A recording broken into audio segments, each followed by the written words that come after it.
This meeting is being recorded. Good evening, everyone. Thank you for joining us for our workshop this month, Insurance, Auto, Home, and Life. I am Annie Evans. I am SouthFair's Executive Director, and we're happy that you're joining us this evening.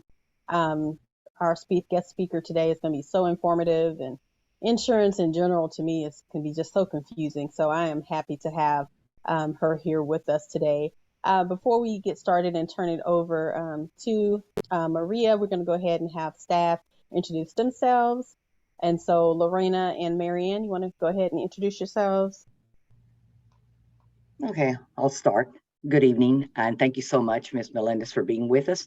My name is Marianne Cuellar, and I'm a housing counselor and home buyer trainer for SouthFair, and I've been there for almost going on 6-7 years and have truly enjoyed it. We prepare homeowners of moderate to low income in preparation to meet the loan officer, and as an insurance person, you're one of the important team members also. And then we're also building units or brand new home also for higher income people or market rate homes. Thank you, Miss Annie. All right, Lorena. Hi. Good evening, everyone. Hi there. I'm Lorena Muckleroy. I am the resident manager here at SouthFair, and I basically take care of making sure that all of our residents are loving the place that they live in. I also have a few clients that I help alongside Marianne with housing counseling, and I've been here a little over, going on 2 years. In December, it'll be 2 years. So I'm happy to be here. I hope we all learned something new. All right, thank you, ma'am. And our little note that's on the screen here is registering to vote. That date has just passed, so we hope everyone has registered, updated your address with the voter registration departments, and note that the midterm elections are in November 8th, and of course, early voting will happen this month. And so we'll continue to keep you posted on our social media outlets and newsletters about the importance of voting and along with other things. So at this time, I will go ahead and switch my screen, and do let me know, Marianne, that y'all can see my screen. Yes. Okay, good deal. So I will allow Ms. Melendez to introduce herself and tell a little about herself and her company, and then she's going to go into these 3 topics: auto, home, and life. And please do put your questions in chat. In between Maria's presentation, we'll pause. We'll let you know, Maria, that you have a question, and so you can answer that. And also at the end, we'll have some more time for any additional questions. All right, thank you, Maria. Appreciate it. Good evening. Thank you, everyone, for taking the time to come. Yes, I think I heard you say insurance can be very overwhelming, right? It's like everything else, right? I wouldn't expect somebody that does a mortgage. I would be so overwhelmed. I don't even know where to go from there. So insurance is it's an awesome tool. It's an awesome thing that is there to help people, but then it can be something very scary, because if you're not guided the right way, you could be so lost, and it can make a life-changing event very drastic and make things not go the right way. We'll go ahead to the next slide.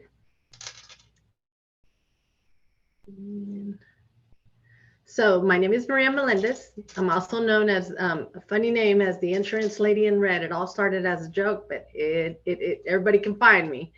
I'm a State Farm insurance agent here in North Texas. I help people manage the risk of everyday life, recover from the unexpected, and realize their dreams. Broken down simple like that. You can go to the next screen. I do help people in the whole state of Texas. So anywhere in Texas, you don't have to be just here local from Dallas. But to figure it all out, it can be complicated, and there's a bunch of worries in the insurance. You work very hard to get where you are. You also have dreams, but need to make sure you have a plan in case of a nightmare of a loss happens. The world can throw an unexpected item at you when you least expect it. That is when the insurance policy can help protect your home, your auto, and life, Insurance can help protect you, your loved ones, and the life you have built. So with that said, in that, the one big thing that customers or anyone, you're working so hard to have something that when something happens, you want to have peace of mind that you're going to be taken care of. So that's a relationship you need to build with an insurance agent. It can be any company. There's tons of companies out there, but you need to be able to have that two-way communication. You need to know where you can go to, because a lot of times when these unexpected situations happen, one, we're under a lot of stress. Had a car wreck, we lost someone, my house burnt. So you need to have someone that's able to help you during that need. You can go ahead. So we'll take it, I'm going to break each one down. So kind of the first thing and the most important, and it's a needed, and this one is a must. Everyone has to have insurance. So if we're moving around in our car and we're going anywhere, we're going to have insurance.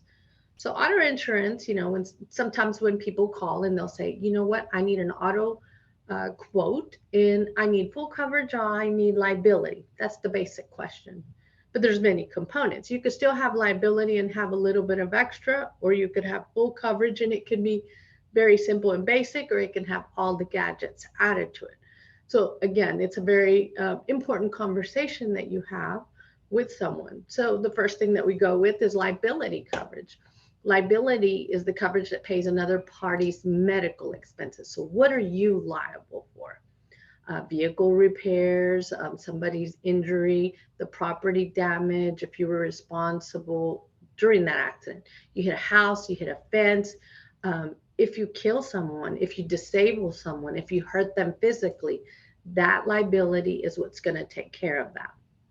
With that, we have the components of our car that we want to take care of. So then we have collision coverage. Collision coverage is the coverage that fixes your vehicle. It helps to repair or replace the vehicle if it collides with another vehicle or object. That can be your fault or not your fault. But if you need to get your vehicle fixed, this is where you have your peace of mind that you have a policy that you're going to have take care of your vehicle. Then we have something called comprehensive. So it breaks it down into two items, collision or comprehensive. Comprehensive is going to be anything that's not an accident. It helps to repair or replace your vehicle if it's damaged by something besides a collision. It can include theft, fire, vandalism, or hitting an animal. I always tell people the best way to know this one is anything that's like a natural disaster. Because even a tornado, we've seen the famous video of that truck rolling. Tornado, even flood waters, that would be comprehensive because it's like an act of God. It's not something that you did. Broken windows is the most common thing, broken windows. So then we take it to the next step. This would be personal injury or medical coverage. And this is to you, the person driving the vehicle, and anyone else in your vehicle. This coverage helps medical and funeral expenses if an insured person is injured or killed in an accident. Simple as that. Car rental coverage, that's another added. We would provide you with the rental car. If we help pay for that cost, if you need a replacement car while your car is in the shop due to some type of a loss. Then there's another item that's an emergency road service coverage. Emergency road service like towing, changing a tire, unlocking your vehicle, running out of gas, or help with the battery jumping. Anything that has to do with roadside assistance is where I tell my customers, if you need something and you have to call a roadside service, there you go. Then you have uninsured motorist. Under that, if you are injured in an accident that's caused by someone that does not have insurance, or if it's somebody that does not maybe have enough. Now, where we go with that, there's numbers. What do the numbers mean? There's different levels, right? But that would be protecting you from that. And what I can say about uninsured motorist, that one you can have even if your vehicle is just liability. So uninsured motorist is one of the most common claims that we have. You walked out of the store, your vehicle had been hit. Your car was parked out in the street. You come out in the morning, it's wrecked. Or someone just hits you and takes off. That's what protects you. If you're writing notes, the big key about uninsured motorist, it would never count against you in a claim. So if you had to use your uninsured motorist portion, it's not like, is my rate going to go up because I use this? No, it's simple as that. And I will say that I do see the comment there that just because you have full coverage does not mean everything listed here is included. No, it does not. So you could have simple full coverage by just having the liability to protect you if you hit someone, and you could have simple just collision and comprehensive. That just takes care of the vehicle. And if I hurt someone or damage something, cause a 3-car pileup or whatever not. But all these others, those are additionals. So if you call somewhere and you say, I need a quote and I need full coverage, and if they give you a number, that can kind of be blank. Like, do I have roadside assistance? Do I have uninsured motorist? I mean, it could go basic or not. So this is where I teach customers, you need to ask questions. You need to make sure that they have that. What else are they offering for you? You can go. I had a quick question. Yeah. In regards to, and the reason I asked the question about the full coverage was because I recently had an issue with a vehicle, and I found out I don't have rental car coverage. So I was unable to get a vehicle while my car is in the shop. And in order to add it on, it was an additional cost monthly, to add it on. So it definitely, that was a shocker to me. And I can't tell you, I worked claims for a while. That is one of the biggest shockers that people have. So they can have an accident. They're saying, I'm injured. I need to go to the doctor. I need a rental car because I'm left without a car. That's my only car. We'll come to find out. That's where the person selling it, sometimes they don't offer it. Now, sometimes the customer will say, I don't want all that. It's very specific. And they'll say, I don't want all that. But it's a two-way conversation, but sometimes I will say it's known that a lot of people that are offering it, or sometimes when we're doing it self-serve, we're going online, we're just picking what we think, right? There's this perks, somebody explain it to me, somebody that does insurance, right? Somebody that has this license to do this, because it can be very hurtful, and you're probably left without a vehicle, and now you're having to pay someone out of pocket, maybe pay Uber. It can be very stressful in those situations. And if you call the company and say, I wanted it added on, they'll add it on, but they won't go backwards to cover you during your loss. You have to have it at the moment of your loss. So if a fault person does not have any insurance and you're stuck with fixing your own car, what is going to happen to my insurance premium moving forward?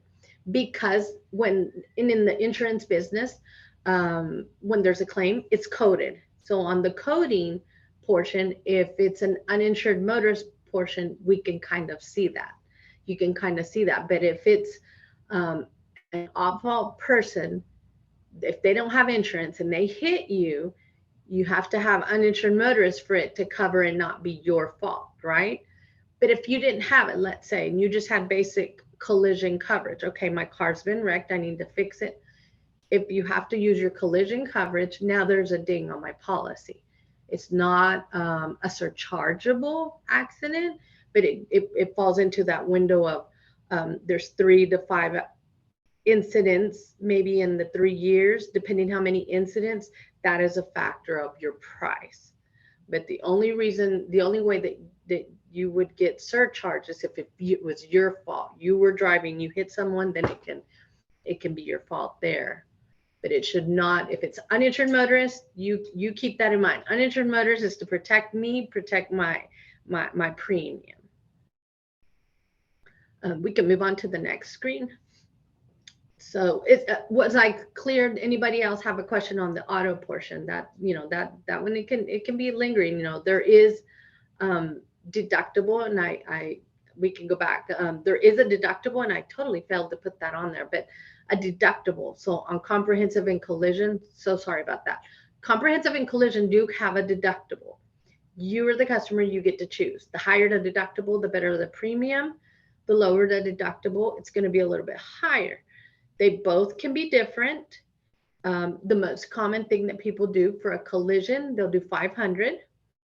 And then for the comprehensive, they'll do 250, 100. Let me give you the thought for there.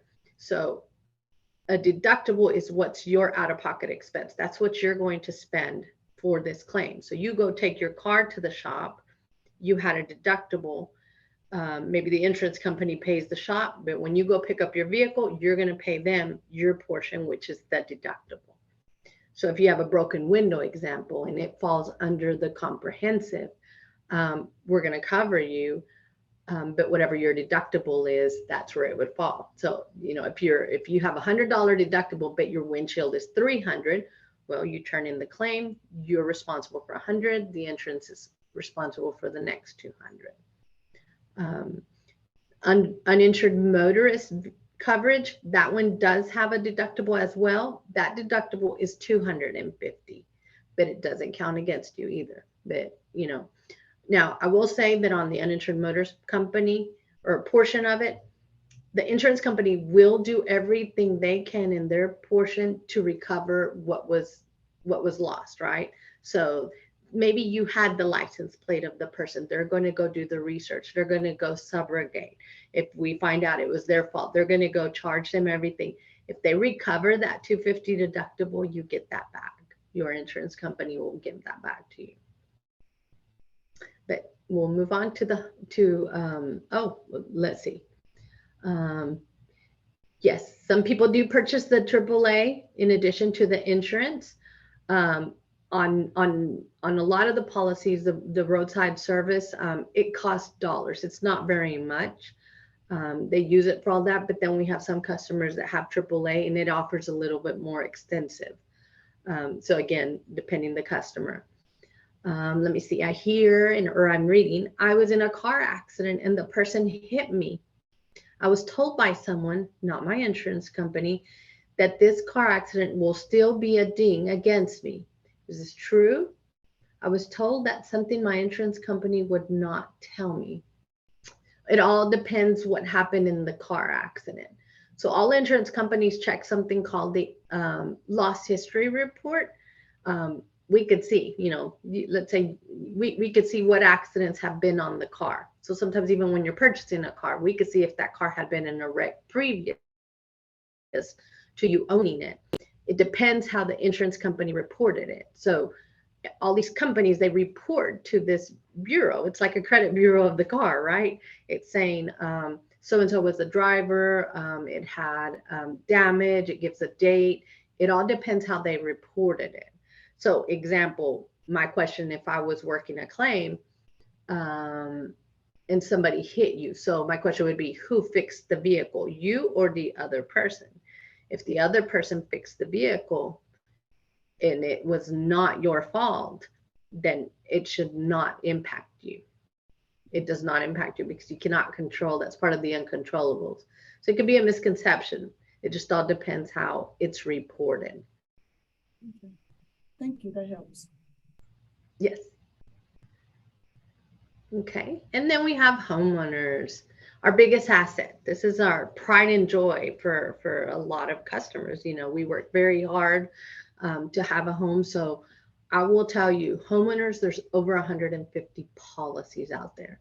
When you have a homeowner's policy, it's the same kind of concept that if you call and someone can give you a quote immediately without research and giving you a couple of questions they're going to ask you, you can be thrown off, right? You need to make sure, again, it's asking questions and knowing. I will say, so if you're in the process of purchasing a home, sometimes they'll refer you to some agents. Just remember to ask your questions or get a second person, a second opinion. I do it as a service for people. I don't get offended if you get a better rate. My interest is that you're taken care of, because at the end of the day, if you have a loss, you're going to come back to the person that sold it, right? You sold me this policy. Why is it not covering this? So in a homeowner's, what's included, it can vary depending on the insurance company. So there's some insurance companies that can have a very basic policy. And then there's insurances that vary broad. They cover more losses. So the very basic one covers usually fire, theft, and wind and hail. Fire, theft, and wind and hail. That's like the basic. But then you have some that cover all of these items that are listed at the bottom. Fire and lightning, smoke damage, explosion, wind or hail, theft, vandalism, sudden and accidental water damage. And then there's another whole list of items that they're added as like an endorsement. These are added things. Do you want them? Do you want it to cover the foundation? Do you want it to cover your service line? There's again, it's what you, the customer, thinks and feels is what your family needs. So it's a conversation that needs to be had. But the dwelling is, all policies will have a dwelling, and dwelling is, it refers to the house itself and the attached structures. So you're going to have a number there. And most of the time with my company that I represent, the dwelling number is going to be the number that it costs me to go buy a home today. If I go and I have to replace everything, my house burnt down and I have to rebuild it, what is that dwelling cost? So there's always a number there, and that's kind of the factor for everything else. Then you have other structures. Other structures means anything that's located on the residence, example, a garage or shed, but they're not attached to your house. So you have a she shed, you have a fence, anything that's away from your house. So there's an additional coverage for that. So an example, it could be like your home could be insured at $400,000, but other structure could be $40,000. You know, it takes to rebuild a garage that I have out there. Then you have another number called personal property. Personal property would be everything you move into your house: clothes, furniture, tools,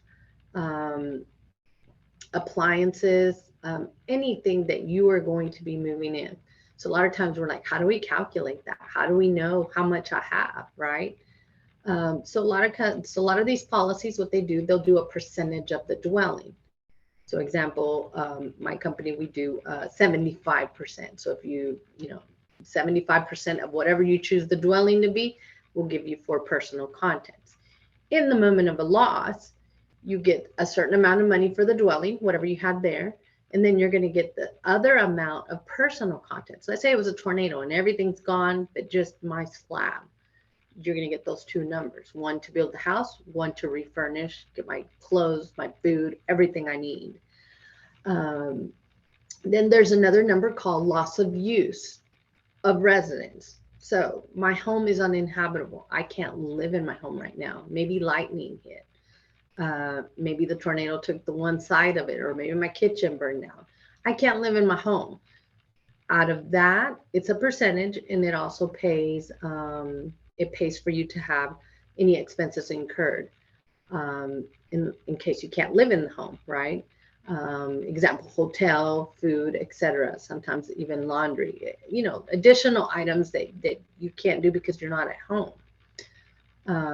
So every company, there's some companies that'll give you a 20%, some give you a 10. So that's a number that's going to pop up, but it's always ran off of that dwelling. Dwelling is the top number, and then it's percentages for everything else. Then letter E and F, those are very important in a policy. So even though we have a home, we're responsible, and we live in a country that we could be liable for everything. We're liable for what we say. We're liable for our home, people that come into our home. We become responsible for them. So liability covers a claim or a suit filed against you for damage, including bodily injury or loss of property. I can give you an example. The gentleman was selling a gun. He somehow it went off in the buyer's hand. Well, he's legally responsible for that. So you have the liability coverage. On that liability coverage, the least you can have is $100,000. A lot of times that's going to cover, let's say you have a swimming pool, someone drowns, it comes from there. If you have a pet, your pet bites the neighbor, we're going to take it from there to kind of help with any of that. Then you have medical expenses if the person is injured. That also has choices and levels. So it could be $2,500, $5,000, or $10,000. Perfect example for that, if you have somebody that comes and mows your lawn, there's a snake, and then he gets bit. You are legally responsible, even though you're outside in the garden, you're responsible for this person. And so he could come back after you, not that he always will, but these are items that your policy can cover for you. With that said, we have liability here, but we have something called an umbrella. So I see somebody asking the question, very good. So an umbrella policy, and I did not put it in there because we were specifying to home, auto, and life. So an umbrella policy is something that goes above your homeowners in your auto, the exposure. So on your auto, there's limits, right? It's what we have to protect ourselves if we do something. So same thing with the homeowners, we have that number to protect ourselves. So an umbrella is an additional item that goes like above. So it'll extend. So I'll give you a perfect example. You're in the car and you hit someone, and it was just a little bump, but that person goes off and hits and causes a major accident, right? And depending on your limit, if you have the state limit, it is 30, 60, 25. What does that mean? It will cover the person for bodily injury, 30,000. So keep in mind, if there's more than one car and they're all injured, the maximum it would pay would be 60,000, right? That's a low limit. But if we went past that, then we have property damage. But the limit of liability, that means, wow, that's going to come out of my pocket if I don't have enough. So usually when you sit and you speak with someone, they're going to help you have the right limits, example, I'll give you another example. I drive a car that has my face on it. So of course, everywhere that I go, it's like, whoa, big old bright red car, and we see Maria's face. If I hit someone, what's the first thing someone's going to do? They're going to go find them an attorney, and they're going to come after anything that they can.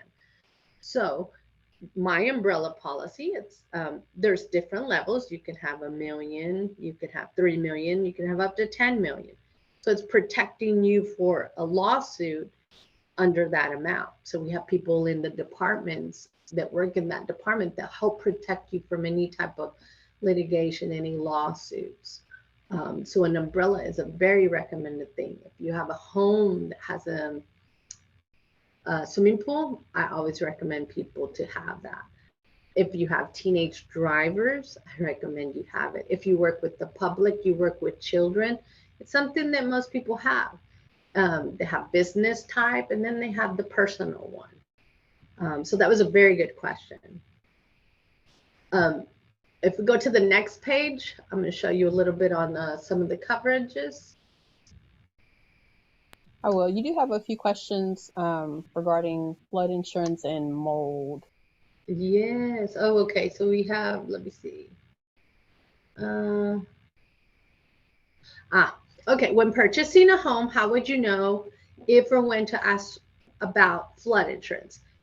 Flood insurance, right up in front, anybody that's going to be doing the financing with you, the bank will be able to tell you if you're financing, right? If you're financing, the bank is going to tell you if you are in a flood zone, they are going to do something called the flood zone certification. So they run it by this system that says how close are they from the creek, how close are they from a lake area, and it tells, and based on how close you are, it could be a rate.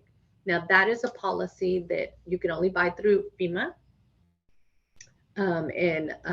You have the option to have coverage for the house and coverage for your personal contents. You can do both, or you can just do one, right? You don't have to have both. It's like what concerns you. If it comes in and gets my furniture, if the water comes in. So a homeowner's policy is only going to cover water that's inside the house, and that's on my next screen. But a flood is going to be rising water from outside. So it's raining and the water is rising. It's not going to cover through there. So when you said buy directly from FEMA, so that's exactly it. A person will have to contact FEMA to buy flood insurance. That's in the state of Texas? Or yes, you just go on the website, or most of the time we know where to go, and sometimes we're registered. The agent that you're working with, they can help you through that. Okay. Any agent that you should, and if they don't, they should be able to refer you. And sometimes the lender can refer to you. But yeah, it's just one place that everybody, it's like a government thing. Okay, that's interesting. I did not know that. Thank you. Yeah, yeah. Now, if you're a person purchasing a home or let's say you don't have a mortgage, right? You're purchasing or somebody gifted you and you want to know, you could definitely just pay to get one of the insurance. There's a place where they pay the insurance people, the brokers, that they go in, they log in, and they can check to see if it's a flood zone. So that kind of helps you too. You know, it's like I'm being proactive. And is my house in a great location or not? I'm worried. That is a great thing for you to do for yourself. But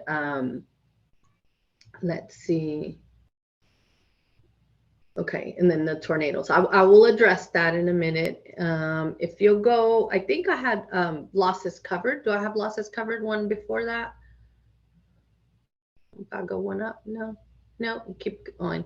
Okay, yeah, go back up. Okay, if you'll go back one more time to the main, to the next one, right there. So, mold, you know, she did address the mold. So it just depends. It depends that nobody covers it either. But then there's an extreme. So if you have some type of a water loss, that's where you kind of have to see that. So that's part of the policy. So you see right here, I have sudden and accidental water damage.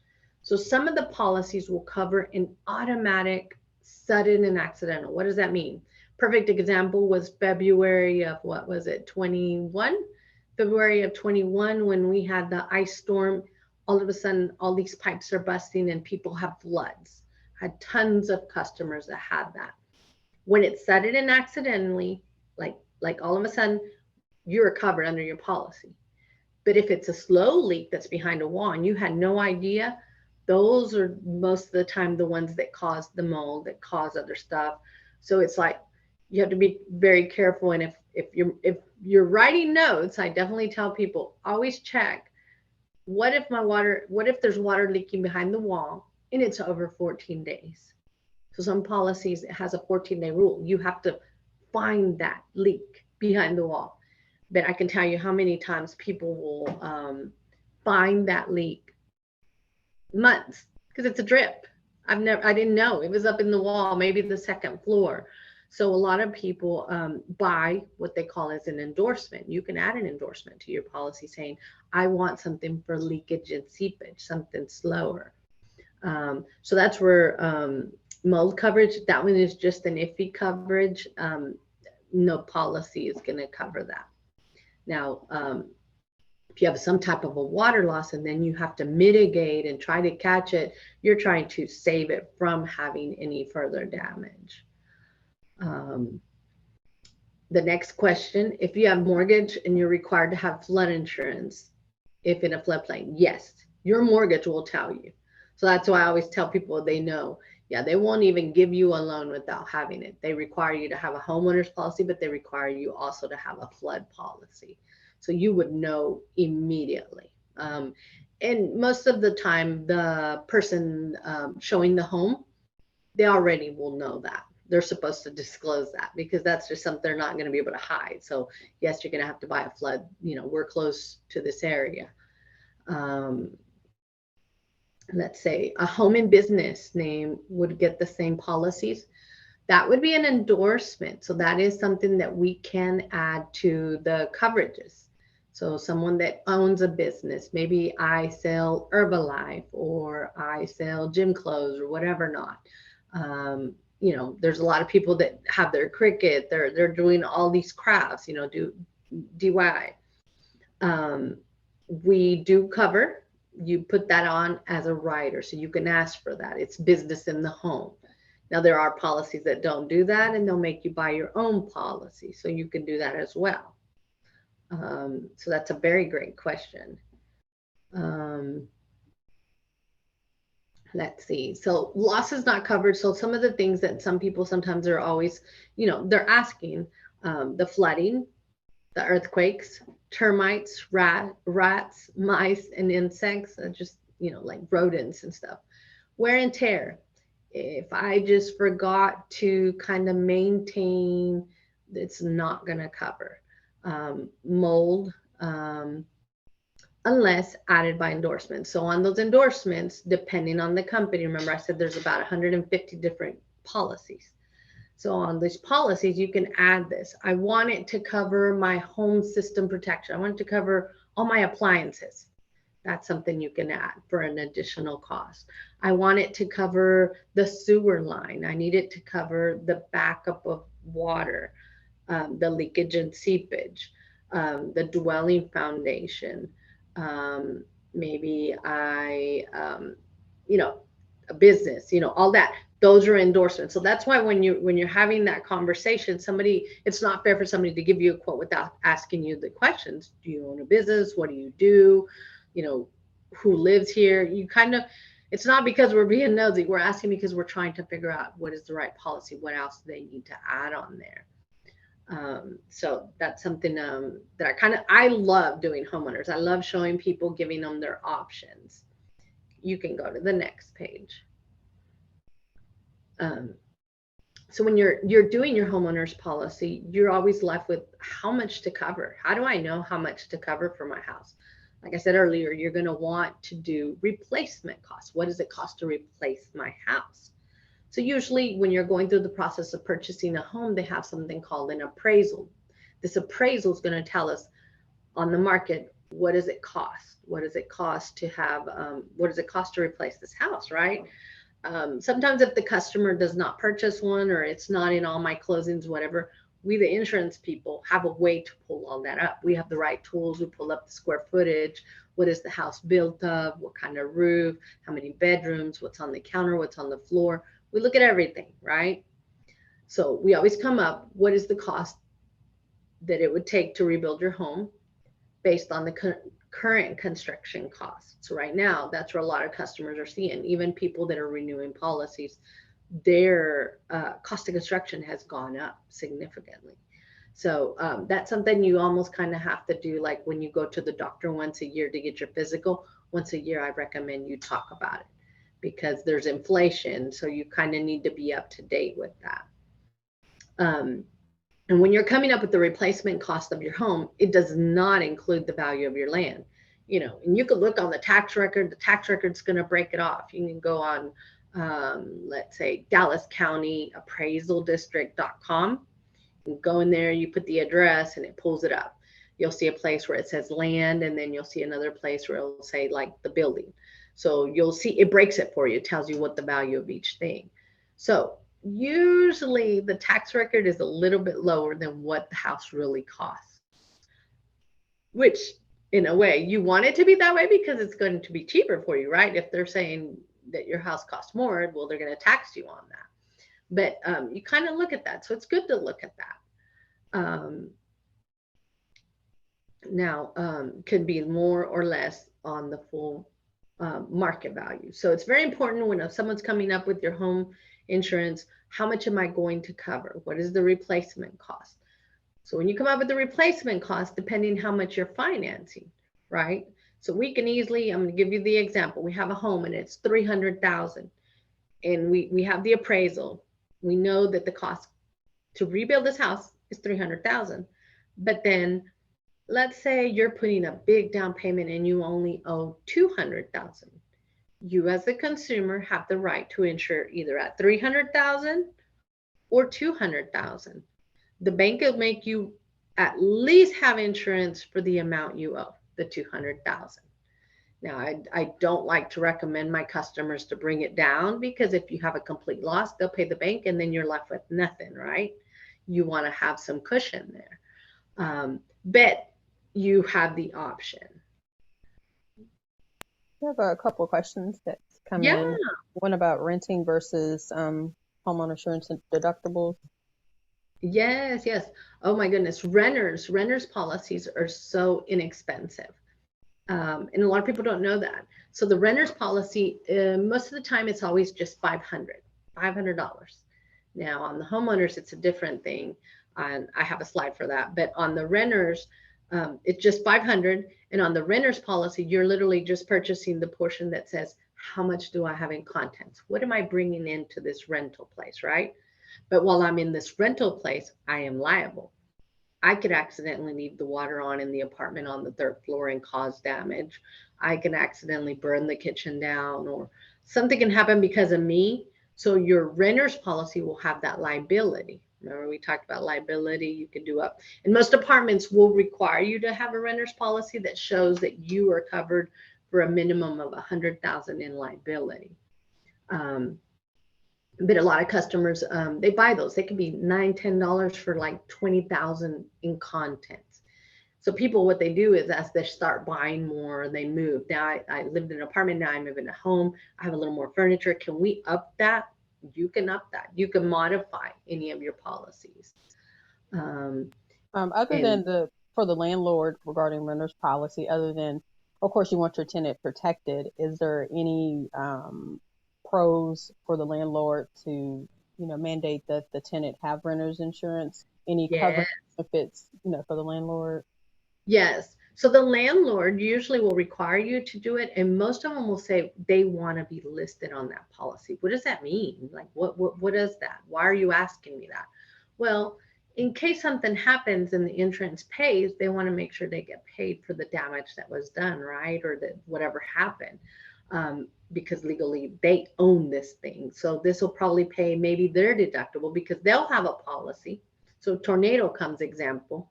They have their policy, and the tornado, let's say it was a house, right? And the house is gone, but your stuff is inside.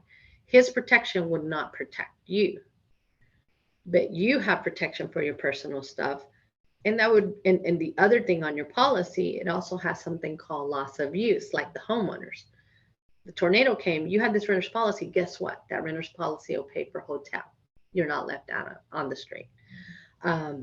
Yeah, the renter, if you own property, you would want to always be listed because that's how you get assured that you get paid. And it's like a contract between the insurance company and that renter, or not renter, the person, that the landlord. It will also notify him if you haven't paid your policy. So it kind of keeps them in the loop. They're protected. It's protection, right? So if they ask for it, they have every right, but not all of them ask for it. But a renter's policy also, when you start, it could also give you discount on your auto, or vice versa. Sometimes, you start off with this renter's policy and eventually you can turn it into a homeowner's. I rented for 8 years and now I'm going to buy a home. Well, guess what? You've been with this company for 8 years. Your foot in the door was 8 years ago. So there's a discount there that you get. So those are questions to ask also. Let's see, what do we say? Excellent question. I found out that during the last winter storm that our rental insurance didn't include a place to stay. So we had 2 large candles and a package of wieners to survive in the cold dark. I am so sorry that happened to you. It's a very sad situation the same way. Because there are tons of rental companies. There's a ton of them that will sell you renter's insurance. You can go online and buy one, but it's very, very basic. It's just protecting the liability. You can even have it and not even protect your personal stuff. You're just the liability to keep the landlord away from you. So those are very good questions to ask. If I'm a renter, I'm going to ask how much to protect my stuff. The liability. What if I have a pet? What if my kid does something? You want that. And then the medical payment. If somebody comes and visits, they fell in the shower, now you're liable. Something that you did. That, and does it pay for me to live somewhere if something happened? And the other question, you can ask the same thing. It's about replacement costs. So when you buy me my new TV, are you buying me today's price, or are you buying me used price?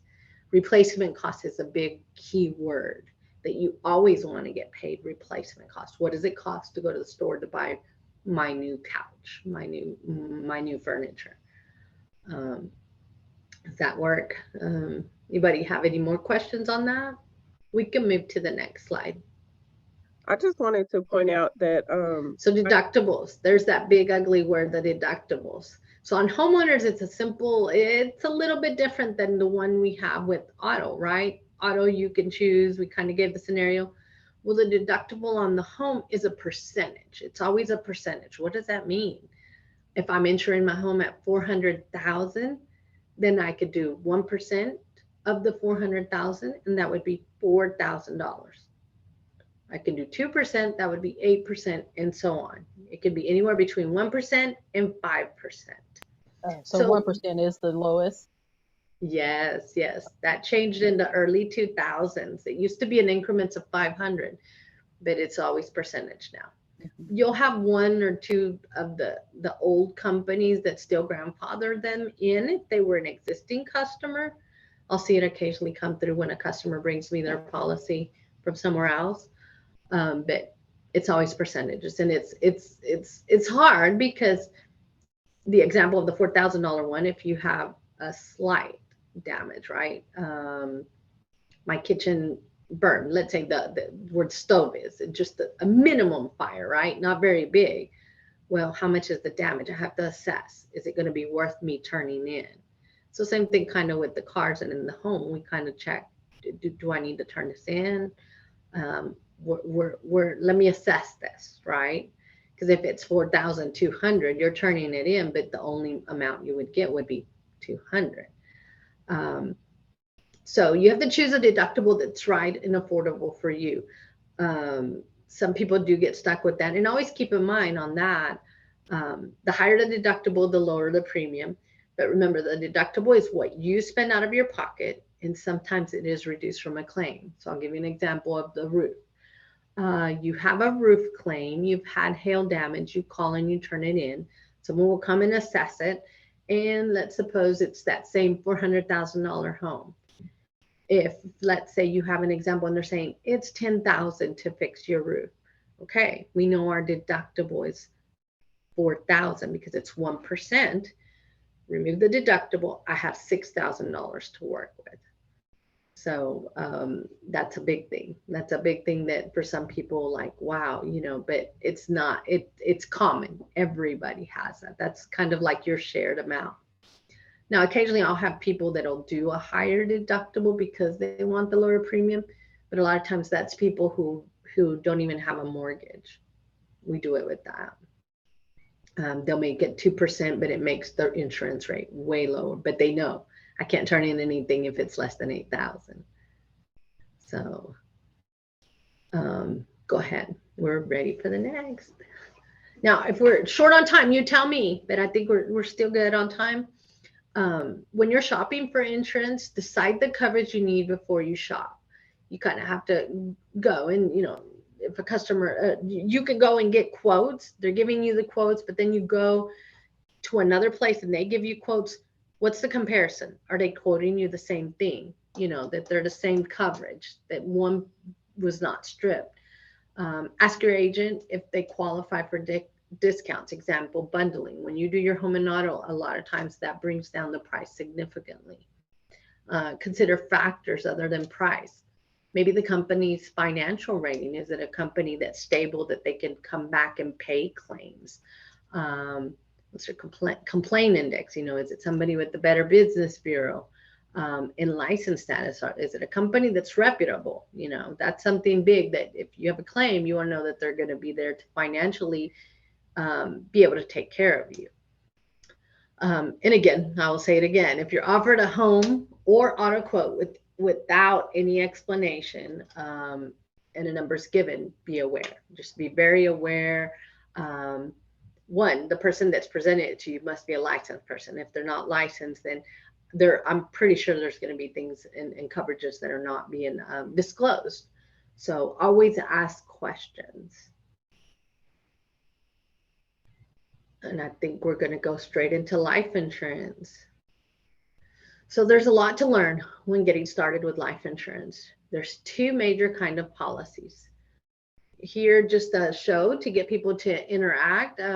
Who has any knowledge of life insurance? Do we know? Term life, permanent? Anybody know? Yes, ma'am. I am aware of life insurance.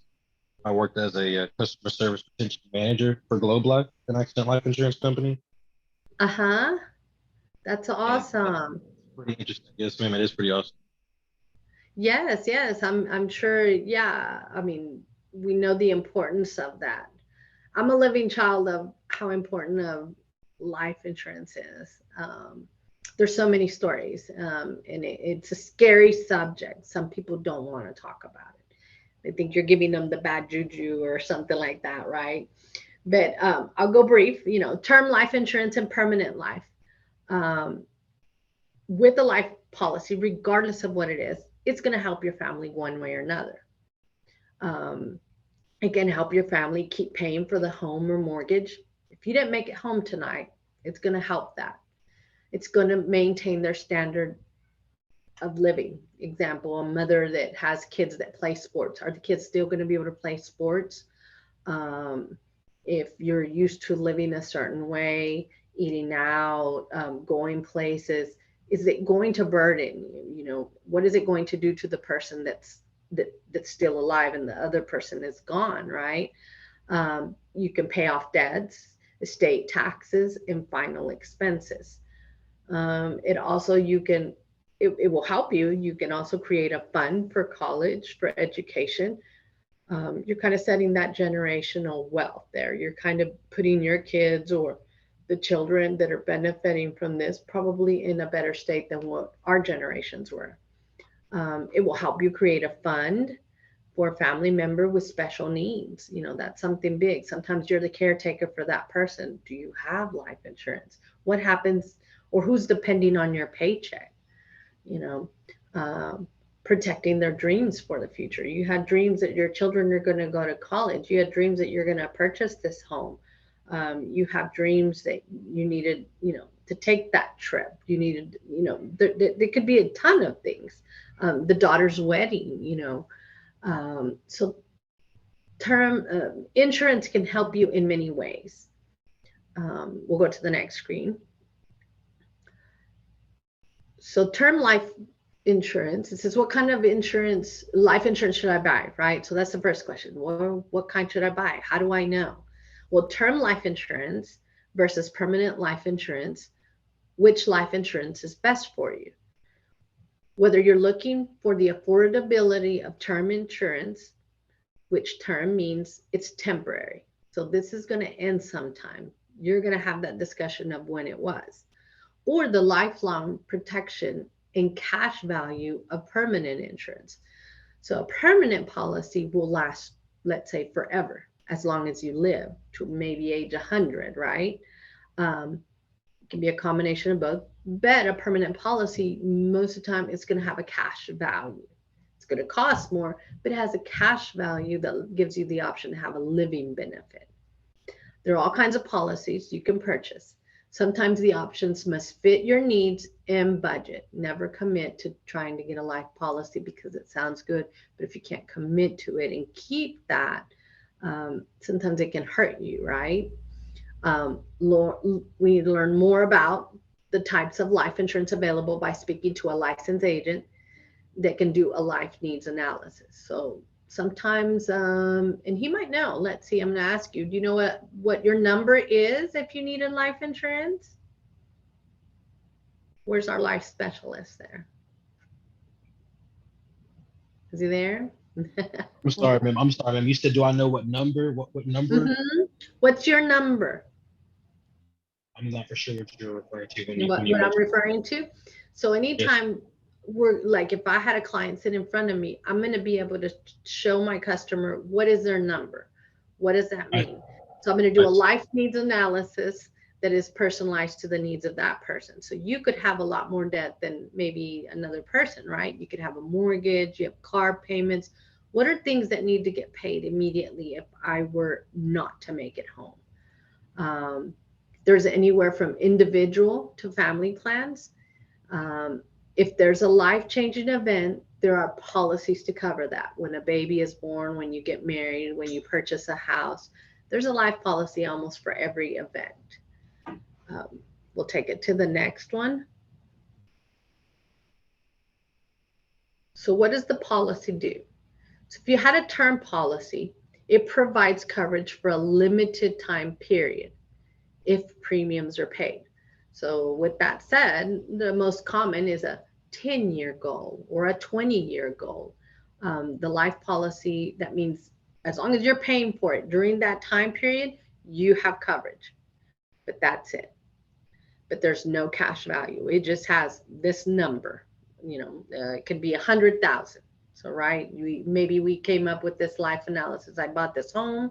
I owe 400,000 to the bank. Maybe I have a car payment, another 20,000. I have 3 kiddos. Okay, I'm going to come up with that number. How much do my kids need to live this style of lifestyle between now and their age 18? So we kind of use the number of what do I make per year, kind of calculate there. So you come up with this number, but it would provide a death benefit, but typically there's no cash value. If it's term, it's going to end. Initially, this is less expensive form of life insurance. So the term life policy, most of the time, the easiest way to say is because I have a need right now. If something were to happen, I want all this stuff to get paid immediately.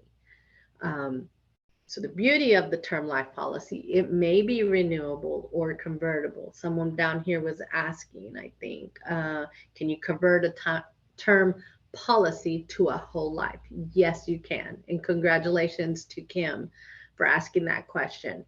So when people buy these policies, I always say, you can't afford to buy a permanent policy. It's over here on the right. As long as you buy that term policy, you're guaranteeing your health. Get your health in, like you're there, you have a policy.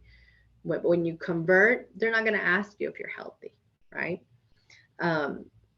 So I'll go back in here and describe the permanent life policy. It provides a lifetime coverage if the premiums are paid. Same thing. The cash value accumulates over time and creates an asset which may be used during your lifetime. Who would not want to be your own bank? You become your own bank when you have this type of policy. What you're doing is you're funding kind of an account, and it's there in case I pass away, right? But at the same time, the cash value, it has a cash value, and it's growing. So if maybe 1 month, depending which kind, there's several permanent policies, but there may be a time that I can't pay it. It could take from the cash value. Or I may come up to a time that I need a loan. I need to buy a car. You can borrow from it. You can pay it back. You can also have it where it'll level your premiums. It says it'll always be the same and it'll never change. But you can also have a policy that right now you pay a lot, but then as the years go by, maybe you pay less. So some types of permanent insurance offer flexible premium payments and level or increasing death benefit options. So the goal is you want to have permanent life insurance when you die. When do we need life insurance? When I die.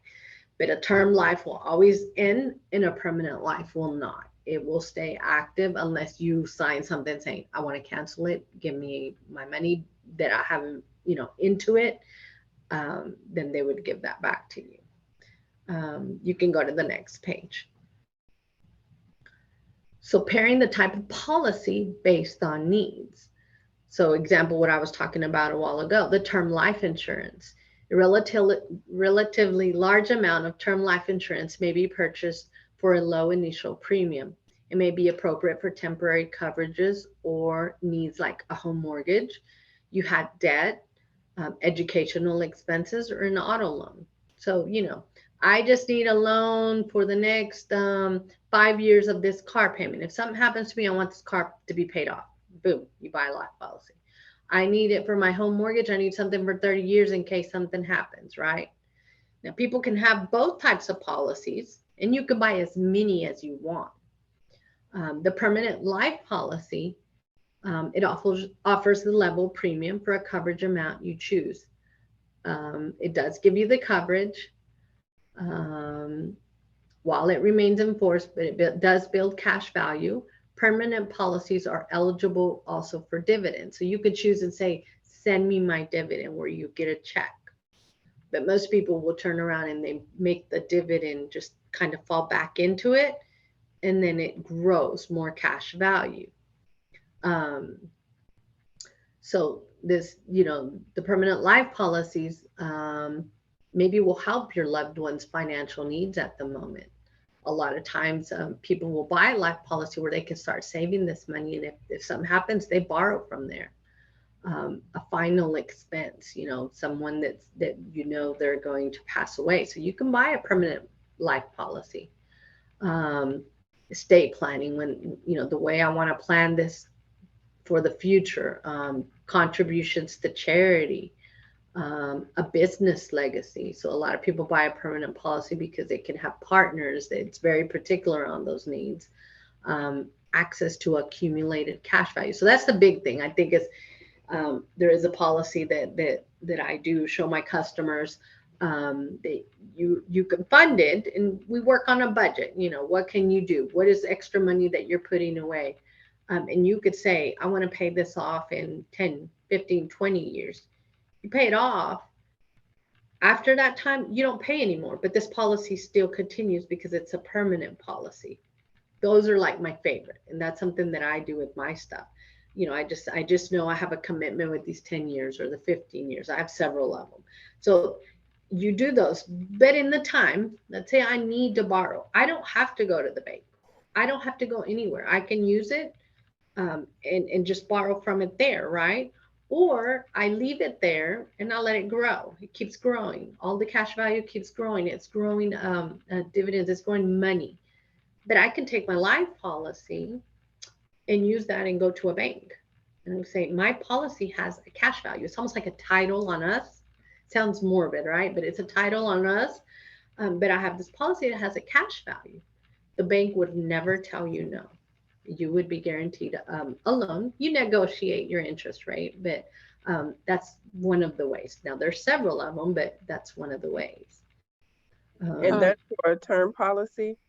That one that I just spoke about, that one is called, we call them limited pays. Oh, okay. They kind of run like the term, but these have a cash value. So you're going to pay more. Okay. The term is cheap, but it ends. But if I do a limited pay of 10 years, that one, I only pay my commitments to pay for whatever time frame. But at the end of that time frame, it's just going to continue to grow. Whatever I put into it, it continues to grow. And it's a forever policy. Those are like the best in that sense. When people have extra money, or they just, if I have a teenager that just started working, or 20, what can you do? $50 a month? Okay, let's get you started. Let's get you this. You're going to thank me when you get to a certain age, because they use those policies, let's say one day, to open a business. My mother did not qualify for life insurance. I had one of those policies on my oldest. I had it there for like college. We didn't use it for that, but when my mother passed away, we didn't have life insurance because she didn't qualify, because it has to be with health. I was able to use the funds from there to pay for this funeral. I'm so happy that I'm in this industry and that I was taught that, it's like the stress of a funeral is very stressful. And where am I going to get this money? What am I going to do? Right. Let's see. I see right there, Kim, I'll finish your question. You've been with State Farm for 15 plus years. I've both auto and term life with them, looking to do something different. Yes, definitely. Congratulations first, and thank you for being a loyal customer. But Kim, yes, definitely. See, so you've already guaranteed your health. So when you buy a term policy, you've already had to pass. So to buy any type of policy, they're going to look at your age. Are you male or female? Do you smoke? And what is your health like? So sometimes you get people they won't qualify because now they have diabetes. Now they have cholesterol. Now they have something going on. So they do that. So sometimes you can get a policy issued and it's like, wow, your foot's in the door. So Kim can take her 15 years. She's had it for 15 years. So I'm assuming it's a 20-year term maybe. So if she has a 20-year term, she has 5 years left that she's paying. Right now, if something happens, it's going to pay whatever her cash value is. But at the end of the 5 years, if she doesn't do anything, the policy's gone. And now at her new age, 20 years later, just to qualify. The older you are, the more expensive it is. So by her having one, she can convert from there. She doesn't have to convert all of it. She can take some of it. And she can do it by portion and turn it into a whole life policy that has more of a value, and you will not have to do an exam. That is like awesome, because you just pretty much signing the paperwork.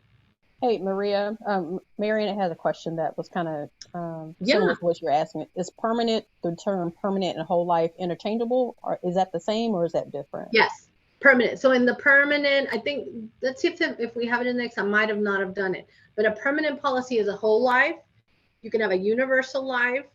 The limited pay, as I'm speaking, those are permanent. That means those will last to age 100 unless you did something there, because there's sometimes you could say, I only want to pay for a certain amount of years, then after that years I'll live off the cash value. But a permanent policy are those terms. Term policy is just, it's going to end in the short term. Does that answer? I think so. Marianne, did I answer your question?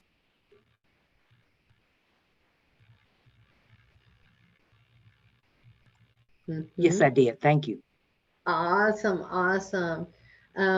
Yeah, so it's something that you can have a very much of a conversation, but I recommend anyone doing it. And even you have a baby, get your baby a life policy. Your baby, there's the whole life that you have 7 opportunities in the lifetime to increase it. So when they're going off to high school and when they're going off to college, we need more insurance, because now we're co-signing for our kids. We're doing stuff for our kids.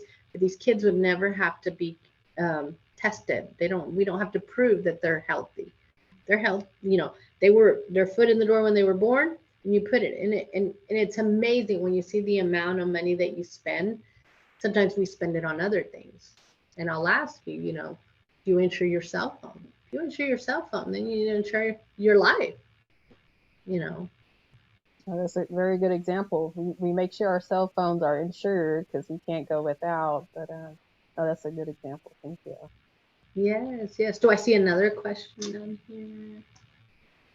Let's see. I think they were more so commenting on the good information that you were sharing with them. So yes, and we could probably be here all day. And I was like, how do I give them everything? But these questions are awesome. They're so awesome. If you have more questions, I would love to share that with you. Anything else that, I do see, y'all been answering, y'all been engaging in there, but I would love to help anyone. If you need to talk about it, kind of need, you have doubts, feel free to reach out to me or my office, and we can help you. But if there's anything particular, that goes with the program that you need assistance with, we're here to help. all right. Thank you, Maria. That was so informative and answered a lot of my questions. And I found out some more information that I needed to know, and I'll share with my kids and family and friends. So thank you very much. Everyone, please take down Maria's contact information there, but we will also share the slides with you via email. Lorena will send those out to you next week. So now I need new car insurance. Yes, definitely. You can also text our number if you can't talk or you're busy. We know how that is. A lot of people work from home. You're more than welcome to text the number or call it, and someone will get back with you. Okay, thank you. All right. Yes, thank you everyone for the opportunity. And I have to say thank you in honor of the Hispanic Heritage Month. Thank you. Gracias. For giving that shout out. Yes. También somos bilingües en mi oficina y podemos ayudar a cualquier persona. Thank you, ladies, for all you do, and thank you for the invite. Oh, you're welcome. Thank you. So before we end, we're going to have Marianne just give us an update on things that are happening next month. So Marianne, I'll let you get started. Thank you, and I'll make it quick. I know everybody's busy, but we have one more workshop left, folks, and it's a virtual financial literacy workshop. We have the honor of bringing back Miss Kiana Duplanter, and I might brag that she was a SouthFair employee and an excellent one, and now she's got her own business and is one of the best trainers, and she's going to be doing a kickstart for your kids in showing them how to be a good money manager example. That's going to fall on November the 10th. It's on a Thursday at 6:30. And I do want to reiterate, Marianne, that this is for the parents and the child. So not just the children. So parents definitely be on, and it'd be great to have your children on with you.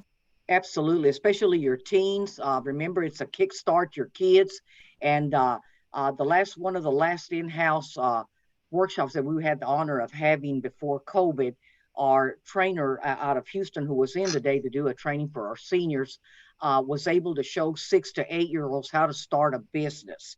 So the sooner we can get our youth trained and insured in the money management and to know their own money stories, the sooner they're going to become homeowners. And I think that's a goal we all need to look towards. Thank you very much, Miss Annie. All right, thank you. Don't forget to All right. vote. Yes, vote, vote, vote. Vote, vote, vote. Okay, I'm going to stop the recording.